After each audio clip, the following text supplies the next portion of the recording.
The sky flashes white, not lightning, not fireworks. Something else, something final. You wake to silence so complete it feels like the earth itself has stopped breathing. Your phone is dead, not low battery dead. The screen won't light. The clock on your bedside table blinks nothing. Outside your window, the street lights are gone. The hum of distant traffic, the ambient noise of a living city erased. You pull back the curtain. The world outside is gray. Ash falls like snow, even though it's August. Your neighbor stands in his driveway, staring up at the sky, motionless. His dog barks once, then stops. You feel it in your chest before your brain catches up. Something has fundamentally changed. The old rules no longer apply. This is the first morning of a nuclear winter, and you have no bunker, no government help, just the four walls around you and whatever you can scrape together to survive. As the temperature drops and the sun disappears behind a veil of soot and debris, one question rises above all others. Can you make it through the first winter without freezing, starving, or losing your mind? The blast came without warning. No sirens. No emergency broadcast. Just a flash on the horizon, maybe 200 miles away, maybe closer. The shock wave didn't reach your suburb, but the electromagnetic pulse did. Every circuit, every chip, every piece of modern convenience fried in an instant. Cars died mid-drive. Planes fell silent. The power grid collapsed like dominoes across 3 time zones. You don't know who launched first. You don't know if there's a government left to answer to. All you know is that the world you woke up in yesterday no longer exists. The fallout begins within hours, invisible, odorless, deadly. Radioactive particles lifted into the stratosphere by the fireball now drift on the wind, carried by jet streams, settling onto rooftops, lawns, and water supplies. You can't see it. You can't taste it, but it's there, and it's everywhere. The first rule of survival is understanding what you're up against. Nuclear winter isn't just cold. It's a planetary-scale catastrophe triggered by massive fires ignited by the blasts. Cities burn, forests ignite. Millions of tons of soot and ash are injected into the upper atmosphere, blocking sunlight for months, maybe years. Temperatures plummet. Crops fail globally. Photosynthesis slows to a crawl. The food chain collapses from the bottom up, and you, in your suburban home with a week's worth of canned soup and a fireplace you've never actually used, are now in a fight for survival that will test every assumption you've ever made about safety, comfort, and civilization. You step outside. The air smells wrong, metallic, burnt, your lungs tighten with each breath. A fine layer of dust coats your car, your mailbox, your skin. You wipe it off your arm and it streaks like wet ash. A few neighbors gather in the street. No one knows what to do. Someone suggests driving to the store, but the cars won't start. The electronics are dead. Even the newer models with push-button ignitions sit lifeless in driveways. Panic hasn't set in yet. This is still the denial phase. People believe help is coming. They believe this is temporary. They believe someone, somewhere is in control. But the silence from the sky tells a different story. No helicopters. No jets, no distant rumble of military convoys. Just the wind and the falling ash. By the second day, the denial cracks.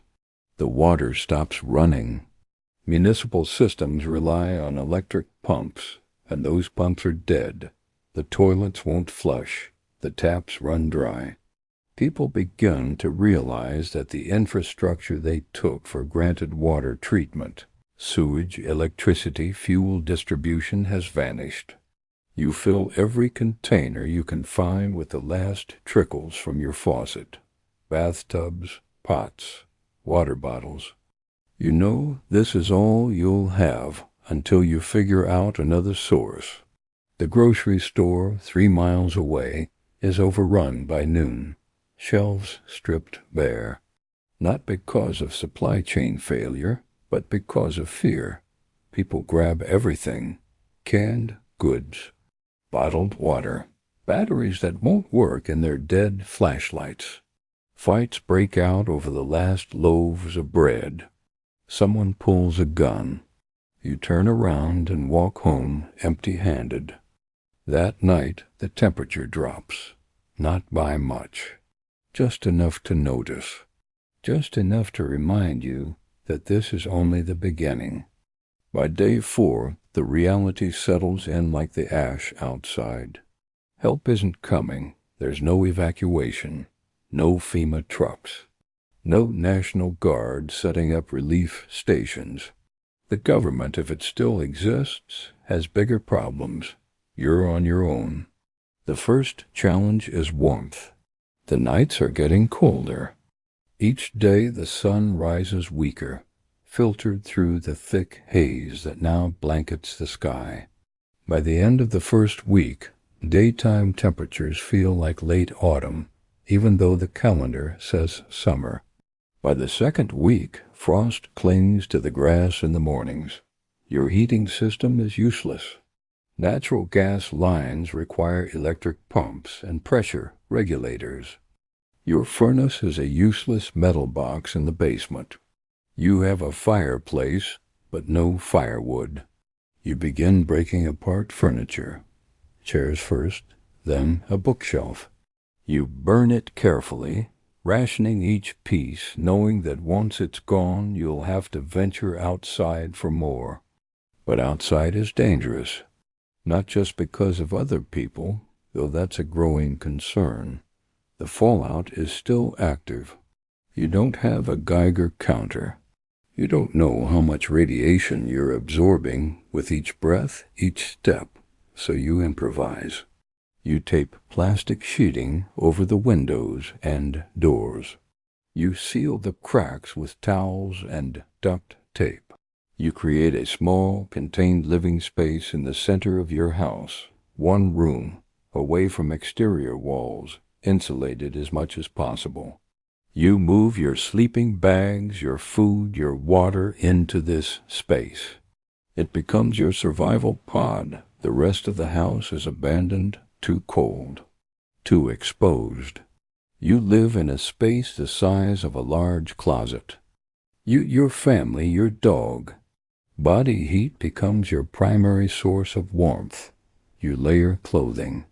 T-shirts under long sleeves, under sweaters, under coats. You wear hats to bed. You stuff crumpled newspaper between your layers to trap air. It's crude, but it works. Each degree you preserve is a degree you don't have to generate. Food becomes the second crisis. You took inventory on day 3. Canned vegetables, soup, pasta, rice, beans, peanut, butter, enough for maybe 3 weeks if you ration carefully. But rationing is harder than you thought. Hunger isn't just physical, it's psychological. Your body screams for calories, especially as the cold increases your metabolic burn. You start eating less, 1 meal a day, then half meals. You feel weaker, slower. Your thoughts grow sluggish.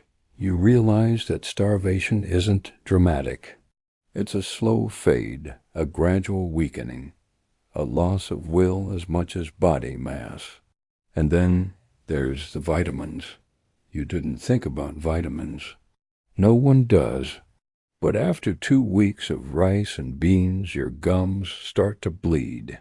Your joints ache. Your skin bruises easily, scurvy, a sailor's disease, the thing you thought only happened in history books. You find an old bottle of multivitamins in the bathroom cabinet, expired by 2 years, but you take them anyway. Within days, the bleeding stops. You realize that survival isn't just about calories. It's about micronutrients. It's about vitamin C and vitamin D and all the invisible things your body needs that you can't get from a bag of rice. By week 6, the sky is a permanent gray. The sun is a faint disk behind the haze, barely visible at midday. The temperature has dropped below freezing and stays there. Snow begins to fall, but it's not clean. It's gray, gritty, radioactive particles mixed with moisture. You don't go outside unless absolutely necessary. When you do, you cover every inch of skin. A makeshift hazmat suit made from trash bags and duct tape. A scarf over your face. Goggles over your eyes. You move quickly, gather what you need, and retreat back inside. You strip in the entryway, bag the contaminated clothing, and scrub your skin with a damp cloth and the last of your soap. Water is now your greatest challenge. The bottled reserves are gone. The taps are dry. You melt snow, but you know the snow is contaminated. You filter it through cloth. You boil it for 10 minutes. You pray that it's enough. You ration it carefully. A cup for drinking, a cup for cooking, a cup for washing shared among 3 people. You stop bathing. You stop brushing your teeth daily. You prioritize survival over hygiene. And yet you know that disease is a threat as real as starvation. You keep the living space as clean as possible. You bag waste. You separate food scraps from other trash. You use a bucket as a toilet, lined with trash bags, sealed with kitty litter. It's humiliating. It's degrading. But it's necessary. The mental strain is worse than the physical. The isolation, the monotony, the endless cold. Days blur together. You lose track of time.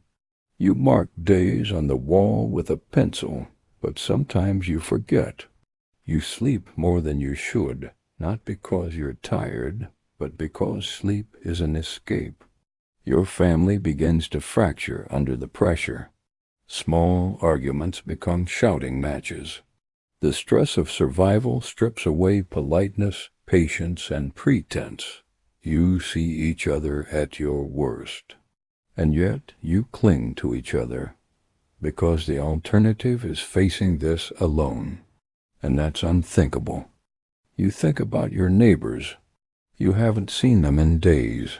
Some houses are dark. Others show signs of life smoke from chimneys, boarded windows. You wonder if you should reach out, form a group, pool resources. But trust is a luxury you're not sure you can afford.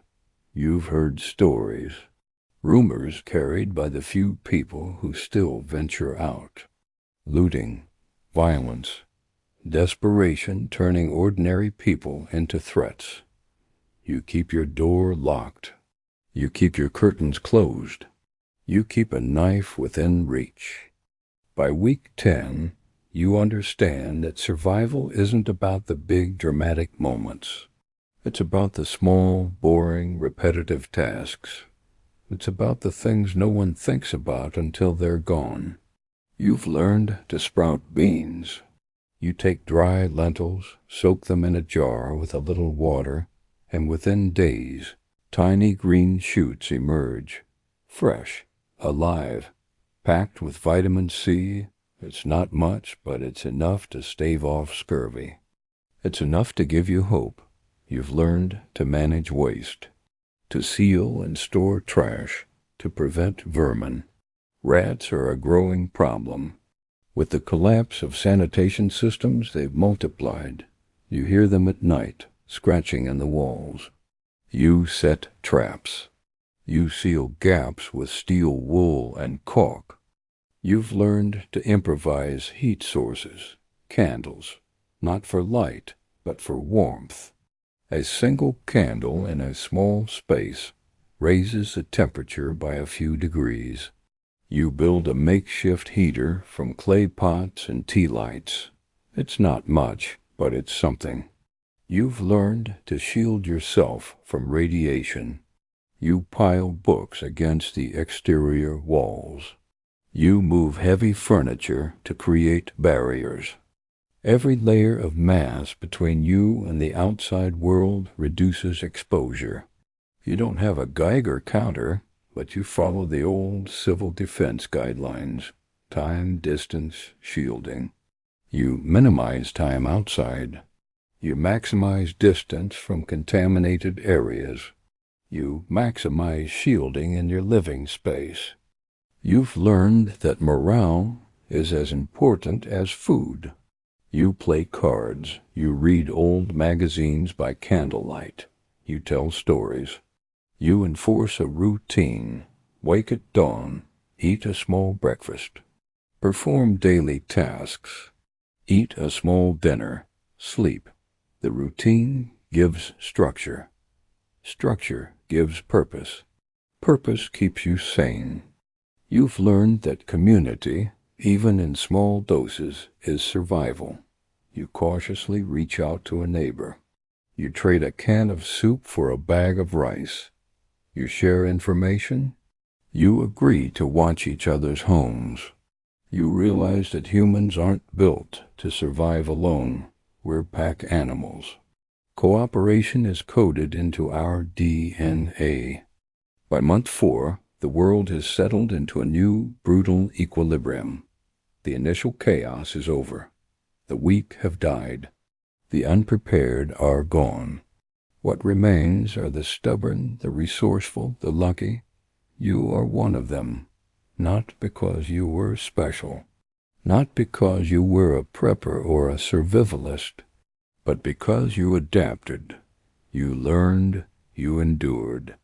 The temperature has stabilized in the low 20s. The snow continues to fall, gray and gritty. The sky remains dark. You've heard rumors that the fallout is decreasing, that radiation levels are dropping. But without a way to measure, you stay cautious. You stay inside as much as possible. Food is scarce. Your stockpile is nearly gone. You've started supplementing with whatever you can find. You set snares for small game. You catch a rabbit.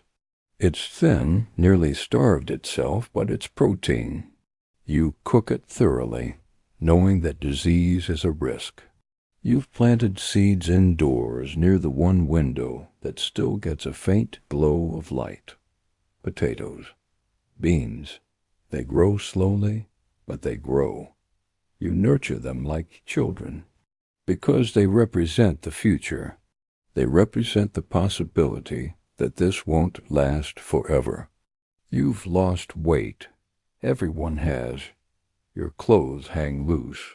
Your face is gaunt, but you're alive. You wake each morning, and that's a victory. You've learned to measure success in small increments. A day without illness. A night without freezing. A meal, however small. These are the metrics of survival. You think about the world before, the abundance, the waste, the casual disregard for the fragility of it all. You think about how quickly it all fell apart, how the veneer of civilization was thinner than anyone imagined, and you realize that safety was always an illusion. Security was always temporary.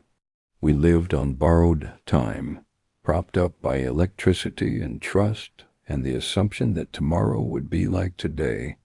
You don't know when the winter will end. Some say it could last years. Some say a decade. You don't think that far ahead anymore. You think in days, in weeks. You focus on the immediate, on the next meal the next fire, the next sunrise dim as it is. You've heard whispers of government, of military, of organized relief efforts in the cities. But you're not in a city. You're in the forgotten spaces, the suburbs, the rural outskirts, the places that were overlooked before and are invisible now. You're on your own, and you've made peace with that. You look at your family, thinner, harder, changed, but together. You look at your small, cold room, your meager supplies, your improvised tools, and you realize that this is enough. For now, it has to be, because the alternative is giving up, and you're not ready for that, not yet. You mark another day on the wall. Day 123. You boil water. You eat a small meal. You light a candle. You read a few pages of a book you've read 5 times already. You sleep close to your family for warmth. And when you wake the next morning, cold and stiff and hungry, you do it all again. This is survival, not heroic, not glorious. Just stubborn, grinding persistence. One day at a time. One small victory at a time, until the sky clears, until the sun returns, until the long winter finally ends. You don't know if that day will come, but you act as if it will, because hope, however fragile, is the only fuel you have left. And as long as you have that, you keep going, you keep fighting, you keep surviving. The world didn't end in a flash of light. It ended in the slow, cold dark that followed. And in that darkness you found something you didn't know you had. The will to endure.